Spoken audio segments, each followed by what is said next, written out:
Hi, this is a reflection on lesson 351 in A Course in Miracles, and it says, "My sinless brother is my guide to peace, my sinful brother is my guide to pain, and which I choose to see, I will behold."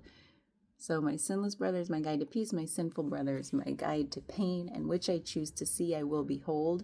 And it's so true, isn't it? It's like and it's all, this is all about how we perceive others and how we feel in doing so, and comes down to judgment. And so I see that in myself all the time.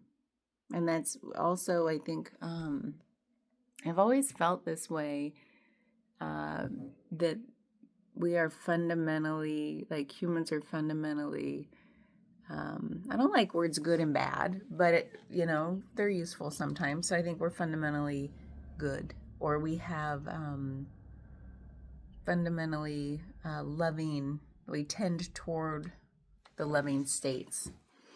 Before I go there, though, we're in a section right now.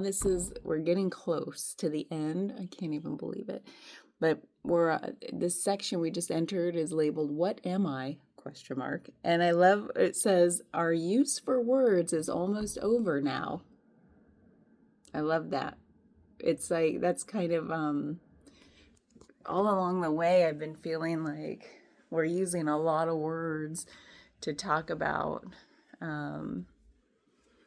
things that are hard to describe because we all perceive things so differently, and we have different internal experiences. We have different backgrounds, and we're using words to try to describe something that's indescribable, like God, and what is, like, all of these things are hard. Like, how could we possibly fathom coming to some common understanding when we're all so different? And I think about that all the time, like how we perceive things so differently. I think I talked about this yesterday. Like, it's so cool how we all, when you get together, we can understand, like, wow, we're all so different. Isn't it great? Or like we can come together and say, wow, we're all so the same. Isn't that great? Depending on your perspective, and how our perspective is shaped and formed by so many things about ourselves and our life experience. And so I've said this before. I'm like, it's amazing that we can even talk at all and have a conversation and connect deeply. It's so funny. So anyway, this idea of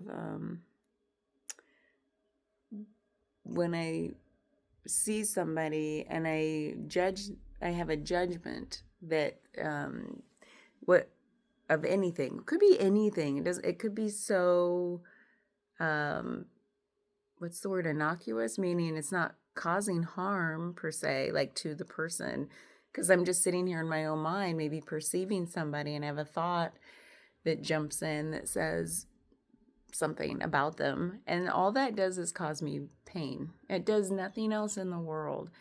It has no effect on anything. I'm just having a judgment thought, and all it does is cause me pain. But when I can look at somebody and just feel joy and love and connection and goodwill toward them, I feel the opposite of pain. I feel peace, love, joy, harmony. And all of that is my own doing. It has nothing to do with the other person. And I think I'm hopeful we're coming to a time, I don't know when it will be universal, not in my lifetime probably, but things move slowly, where we recognize that we do have different internal experiences, and that my view of the world is not the objective reality, the objective view of the world. Because oh God, it makes me so ill when I open Facebook. I just need to get off there, but it's for I keep telling myself I'm on there for my business because it's word of mouth. But every time I open it up, I just feel sick right here. And so anyway, that's where I tend to see the worst of the human traits. And I feel like I've been there. I've felt those things. I've verbalized some of those things in my life, and I'm so glad that I do. Like, I don't even recognize that in myself anymore. Some things I do that I'm still working on. I'm not free from it all yet, but I'm so thankful that somehow in my path I like doing the work. Whatever, I don't even know how to characterize that anymore, but just introspection, trying to shed stuff that is harmful and not useful, and it leads to division versus connection. I guess that's a simple way to sum it up. So when I look out in social media land and I see the words coming out of people into the screen that's all about division and separation and judgment and harm, but what I keep seeing under like the surface of what people are saying is like, my view is the objective view, and if you're different than that, then you don't belong in society, because I can't even fathom the way you're thinking. It must be wrong.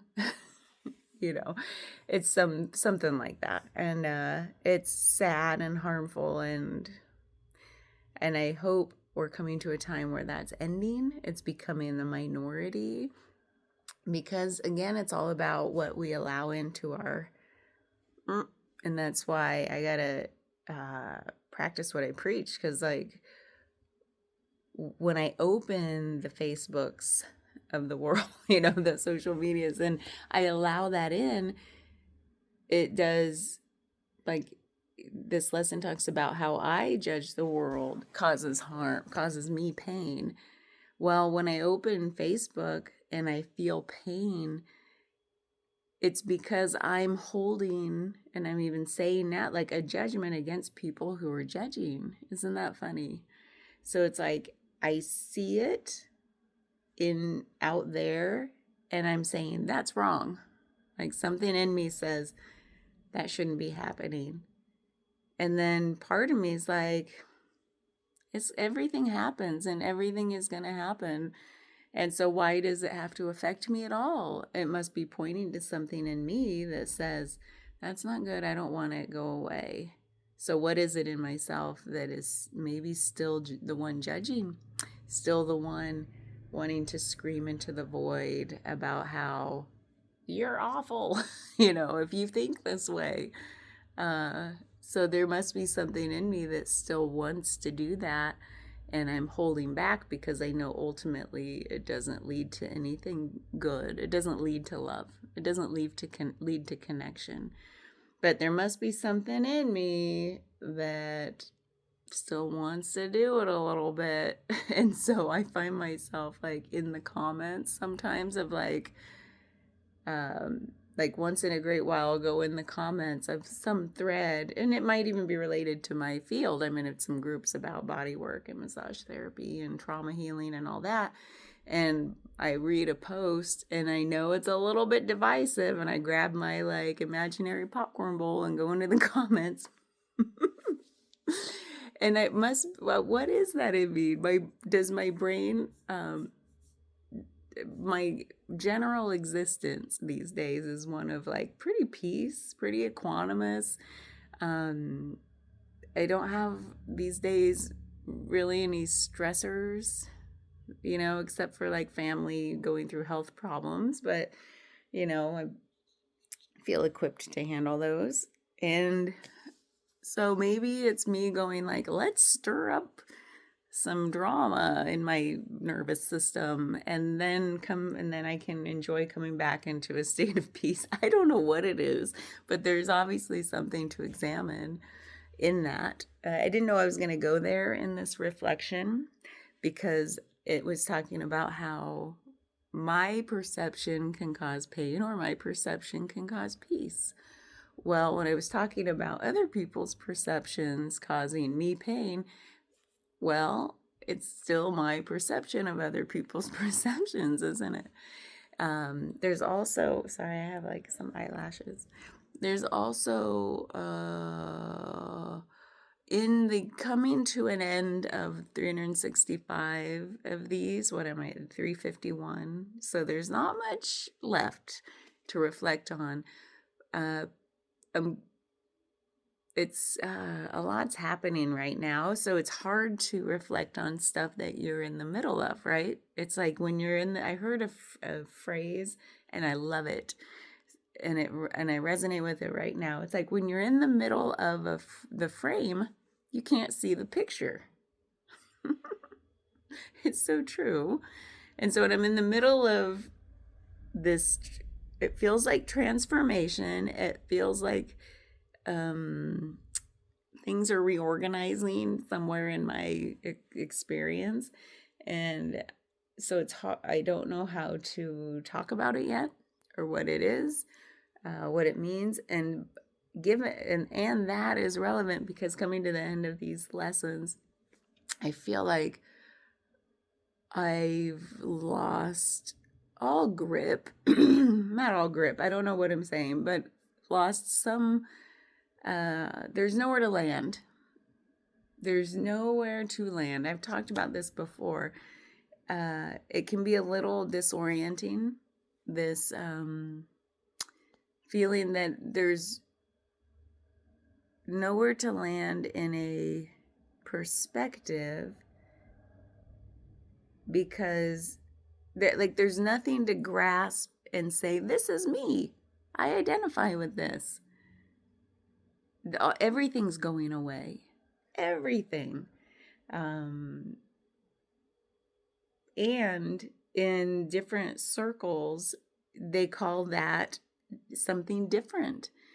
So to me, what I find fascinating is that perspective, a big piece of perspective, what I'm thinking about is like how things are framed, and it's all contextual, and literally everything's relative. So how do we even talk about anything without first saying, okay, what's our context? What's our frame of reference? What paradigm are we in? What map are we on? What? But we don't. When we have conversations with each other, we just don't start that way because it probably feels really awkward. Or we just don't think that way. And then I've been getting into all these like rabbit holes and like perceptual differences, neurodivergence, and I used to, like, with that becoming more in the mainstream awareness, trying to understand different types of neurodivergence and spectrums of experience. Literally, I believe now everything's a spectrum. I talked about that maybe yesterday, and I was talking about aphantasia and going down that rabbit hole of like, well, I don't have visual imagery, other people do. And then going deeper, like I don't really have any recall of experience. It's just like facts of the memories, and then how has that shaped my life in comparison to maybe the way somebody else lives, and how fascinating that is, because when we come into connection, it's like it feels like you'd want a starting point. Well, how how, and yet we come into connection all the time without even thinking about all that craziness, nonsense, whatever. It's fascinating. And it reminds me how, because there's just nowhere to land to have a definitive perspective, a definitive point of view that really means anything. It doesn't, like, it does nothing for me anymore. Obviously, there are viewpoints in the world, like there's over an abundance of opinions. And yet I don't I don't know if I have any anymore. And somebody I probably said this early on in a video, I remember in my 20s. And I keep reflecting back on it about how, like, so much makes so much sense now going through this whole process of the Course in Miracles and all the other stuff I've been going through about in like reflecting on just getting to know myself, if you want to frame it that way. See, it all depends on how you frame stuff. But I think back to a point where somebody told me, like, they were getting frustrated with me because I could see all sides. I think they were trying to pin me down, and I was just like, well, I could see that point of view, I could see that point of view. They're like, you gotta have an opinion on things. And I was just like, what? Why? What point? What's the point? I don't understand. And then I think about all kinds of things that people care deeply about. And then I'm like, well, I know I'm a caring, compassionate, empathetic person, and I feel deeply and I'm very sensitive. And yet I find myself saying, like, why are we putting our energy in that? Like, what's the point? What good will come of it? And maybe I'm too literal. Maybe I'm too in the logic space of, like, usefulness, like utilitarianism, maybe. But I also love metaphor and paradox and breaking my brain with, like, fascinating topics that make no sense and are not useful to even think about. They're just fun. And so that's the whole getting to know. When we each get to know ourselves, I think is why we're really, like, what's the point of life? To live it and know yourself deeply. Because I feel like the more I do that, the more I'm actually, like, dying to connect with people on different levels and have fun with that, So it leads me to a place of connection, which is deeper than even maybe knowing myself. So anyway, wow, I went on a wild tangent, but I've been thinking about, as this winds down, and this lesson was all about our perception and what it leads to as feelings in our internal state. And it's like, yeah, we literally, those are so connected. How we perceive the world is really how we feel inside, and how we feel inside is really how we perceive the world. And I was trying to talk to my husband doesn't watch these, so I can talk about him a little bit. He wouldn't mind. But it was like, because this is something we're working on, is bless his soul. What do they say in the South? Bless your heart. bless his heart. He is a lovely human being. That's why I love him so much. And I'm trying to see, why does it matter? He's on his own journey, and I have my own problems to work on, right? So why am I focused on this one? But not every day, just once in a while. Like, he's predicting how his day is gonna go. So he's already decided the mood he should be in. Don't you feel it? Haven't you done that? I know I do it all the time. And it's something, and maybe that's why I'm so focused on him, because I'm, like, wanting to fix it in me once and for all. Because I'm actually, now that I think about it, I am actively working on that on myself. So anyway, this morning it's like, he was like, I know it's going to be a hard day. And he's already sort of, like, in this state, like, because he cares deeply. That's the thing. I think when you care deeply and you want to do the best you can do, and you know it's going to be a really hard day, sometimes it feels like maybe you have to muster more energy, and that feels really hard, So I think it's all in the name of, like, good stuff. And then I was like, you have a choice. And I was treading lightly. I know it's not what he wanted to hear. So maybe I was poking the bear a little bit. I'm terrible. So, and then he's like, giving me the look like, not today. We're not going to talk about that right now. And I was like, okay, but just know someday it'll happen, that he would realize that, and that he'll create his attitude toward the day and like make it a beautiful day. I said, so someday it's going to happen. And I said, or not, you do you. And we laughed. But it's one of those things like, I realized, I said it like in that moment, we're all on such different journeys, and he conceptually knows I believe that. And I think somewhere in him, he believes that it's possible that that's a real reality, but it's too big of a leap. It's too big of a leap. And it makes me have compassion, well, not just for him, of course. I have all the compassion for him, but for my clients in the work that I do, and just the interactions I have too beyond work, but especially work, because, people come here to maybe feel something different. And so it's like, well, sometimes we're going to get to that part of like, we create our reality. So we can take some maybe responsibility for that and actually have agency and build an empowerment in that.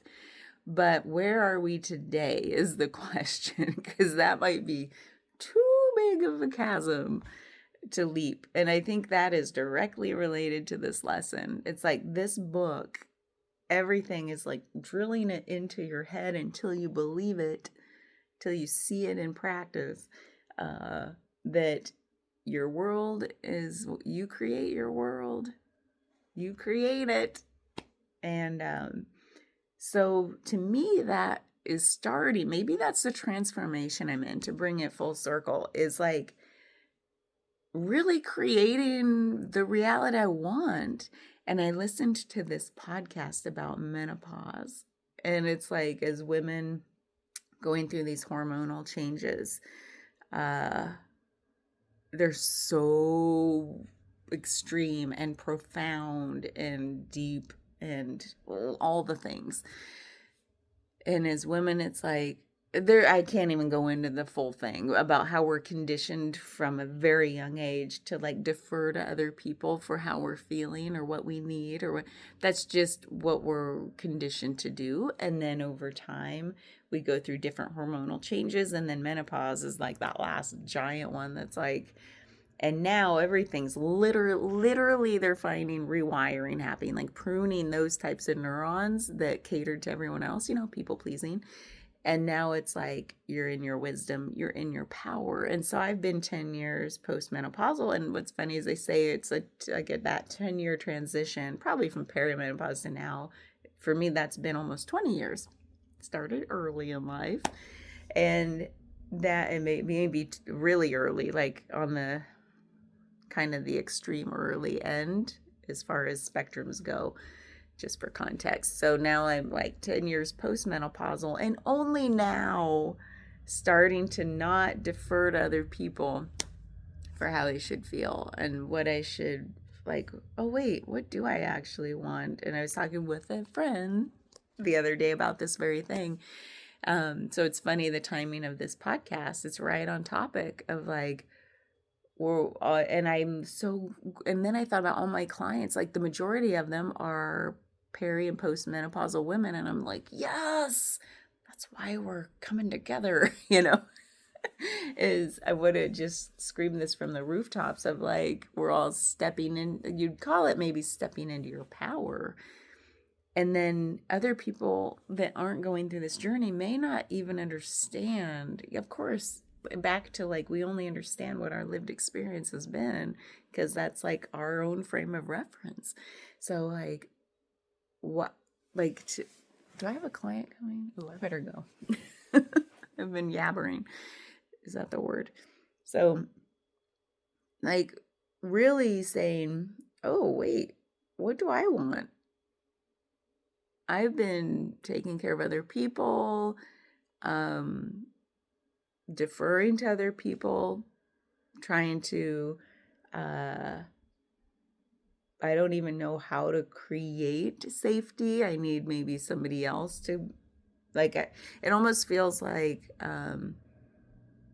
needing boundaries in order to create. And now it's like this phase of life as like, wait, I don't maybe need boundaries in the way I thought I needed them.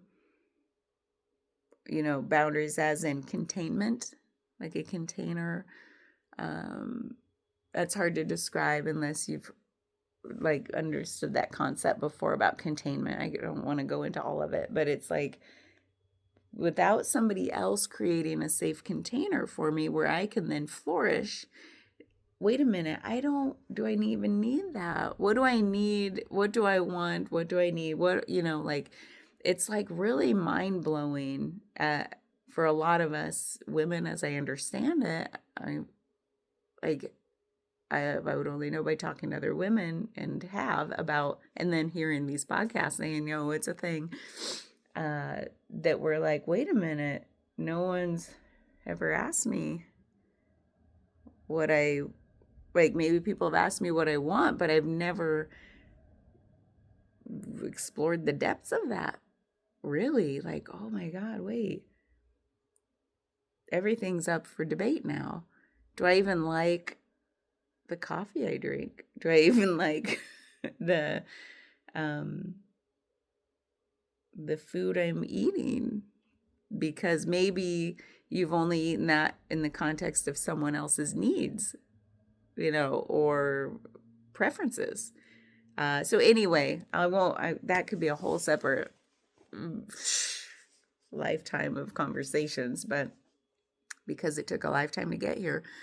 But I think about how does that even relate?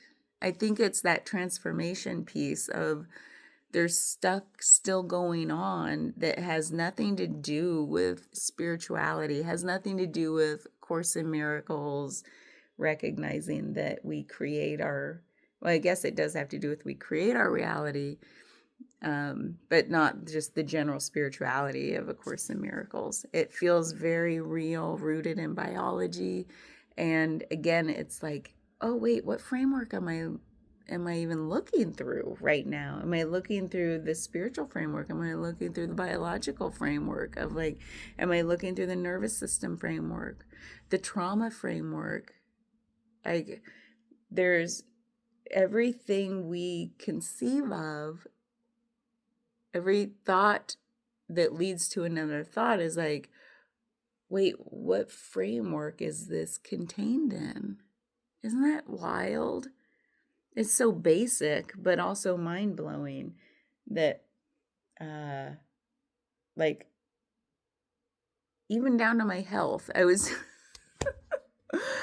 like, I intuitively know my body is in a different phase of life. I have no hormones. And things are changing, reorganizing, even my brain, everything. So it's like, wait, what does my body really want? And then I'm starting to question also, like, everything I put in my mouth, how do I feel? What are the follow-on effects the same day, next day, 2 days out? Because I haven't slowed down to pay attention to that. And now it's like, okay, I can't eat that or else I carry inflammation for 2 days. I can't eat, you know what I mean? The simple things. So I went to ChatGPT and I was like, here are my stats, age, weight, height, all that. And then activity level and work and all the things. And I said, how can I optimize my health? Like I just let like a wide open statement, dude, it was enlightening. And I was like, of course, all of that sounds perfectly reasonable, achievable, healthy, sustainable, all the things. And I didn't even put in all those parameters. So I was like, thank you. Because you know how much effort and motivation and all of that it would have mustered from me or taken in order to come up with the same plan. And that's why I like ChatGPT. It wasn't necessarily creative thinking, although it could have been a little bit. I don't think my client's here. I hope not. I don't think so. Okay. But it was like the ease of it where I was like, oh, now my brain, now I'm doing those things, and my brain is freed up to do other things. And so even I was talking with my husband, I'm like, hey, do you ever use ChatGPT? Because I'll go down rabbit holes using it, and it cuts me off because I'm on the free version, and then I forget about it for a couple days, and then I use it a whole bunch more, and I get cut off, that thing. And he's like, no. And I was like, why? Why do you sound so like no about it? And he's like, I don't like it. I was like, oh, have you ever used it? He's like, no. And I was like, oh, honey. I was like, I said, and this again, poking the bear a little bit. I was like, are you one of those people? And there, see that judgment without really judging, but kind of judging. Because I know him to be a very open-minded individual. But I was like thinking, oh my God, he's in the category of like, I'm scared and I don't know why. And I'm too scared to research it, or I don't want to use my time and energy to research why I'm scared, or should be or shouldn't be, and I'm like, oh, honey. And so sometimes I'll tell him fun use cases that I'm like, yeah, see, I'm not using it for creative thinking. I'm using it to start a ball rolling. And then I'm like, oh yeah. And then I'm off and rolling with my own creative thinking. It helps me blast my mind open a bit. And so nothing's ever good or bad. Whether we're using it or not using it or whatever. There is no good or bad. But I just find it fascinating, our reactions that are based in curiosity or fear. And what side do we fall on? Because that also creates our reality. So if maybe, say, if I chose the curious lens and I'm like, oh, let me explore what should I be thinking about my health? What might be useful for somebody my age now in a different phase of life? And it led me to a place of oh, I feel better already having put some of those things in practice. But I guess if you go at it at fear, what might you be feeding into it that then will just reflect back to you your fears? Because honestly, ChatGPT will reflect the tone back to you that you put into it generally. So I just find that fascinating. At the AI level, it's also the Course in Miracles is talking about how you create your reality. Well, we do it with AI too, or even how we choose not to interact with AI because out of fear, or we choose to out of curiosity.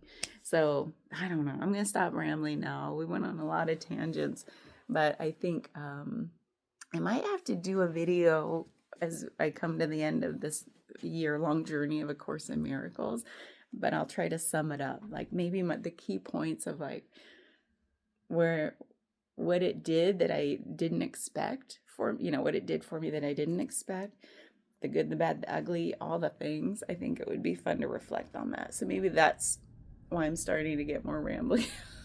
Bye.